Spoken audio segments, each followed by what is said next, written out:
Dans la commune de Kintambo à Kinshasa, tout le monde connaît la famille Lukaku. Sa tante Julie vit toujours ici et elle a bien voulu ressortir ses vieux souvenirs. Romelu est bien né en Belgique, mais Kinshasa, c'est chez lui aussi. C'est Roger qui nous avait envoyé cette photo quand le petit est né. C'est Romelu Lukaku à la maternité avec son père Roger. Ici, c'est son papa Roger. Et là, c'est Romelu, qui est devenu grand buteur. Un grand buteur et une idole pour toute une jeunesse. Son père, comme les enfants d'aujourd'hui, a joué devant cette maison avant de devenir international congolais. Et son fils, Romelu, est devenu un exemple.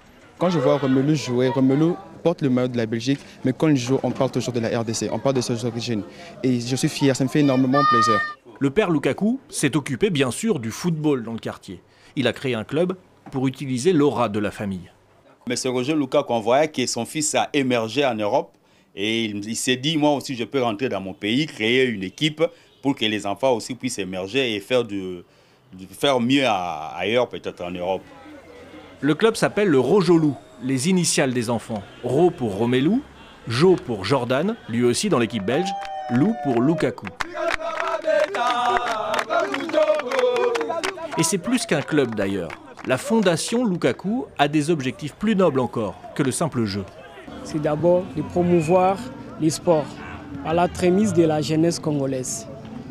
C'est ça notre objectif et surtout aussi de lutter contre toute forme de sous-développement. D'aider les démunis, communément on appelle ici les chégués. Les finances restent fragiles, le club est redescendu en 2e division, mais il a au moins créé de l'espoir. Et en attendant de regarder leur pays au mondial, à la maison, les Lukaku n'ont rien manqué de la Coupe du Monde des Belges, parfaite jusqu'ici. La tante de Romelu, elle, devra peut-être remplir à nouveau son frigo. Je suis très heureuse ici. Chaque fois qu'il marque un but, je suis envahie par les habitants du quartier. Ils me demandent de leur acheter de la bière en l'honneur de Romelu. Même quand je n'ai rien, je suis obligée de leur trouver ce qu'ils demandent. Face aux millions de Brésiliens, les Belges seront en déficit de supporters. Mais ils pourront compter sur les Lukaku et tout leur quartier de Kinshasa pour leur donner une force supplémentaire.